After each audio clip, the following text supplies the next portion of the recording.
si on les connaissait, quelle est la couleur exacte de la carte qui est mise dans l'enveloppe de Paul et quelle est la couleur exacte de la carte qui est mise dans l'enveloppe de Jules. Okay. Donc il est sûr de lui, la physique quantique est incomplète et qu'il manque des informations.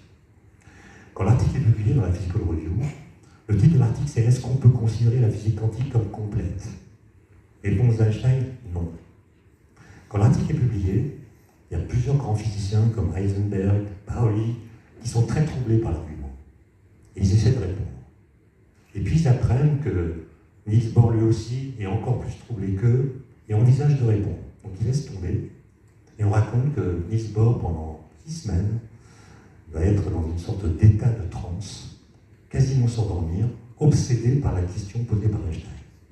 Et il va publier un article qui porte le même titre que l'article d'Einstein. Est-ce qu'on peut considérer la physique quantique comme complète? Réponse de Niels Bohr, oui. Voilà. Oui, parce que, dit-il, par exemple, la notion de vitesse d'une particule, ce n'est pas une propriété que la particule possède en propre, c'est une propriété qu'elle partage avec l'instrument qui la mesure. Oui, les objets n'ont pas des propriétés intrinsèques, indépendantes de la connaissance qu'on en a. Elles sont en quelque sorte révélées par le contexte par lequel on en prend connaissance. Alors ce débat va continuer pendant des décennies. Il va être considéré comme un débat philosophique. En gros, Einstein est un physicien réaliste qui dit que la physique doit décrire le réel tel qu'il est.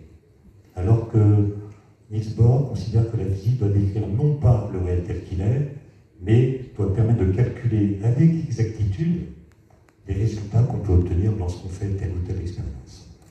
Donc pour Niels Bohr, la physique doit décrire notre interaction avec le réel, et non pas le réel lui-même, qu'il considère comme une catégorie métaphysique et non pas physique. Alors,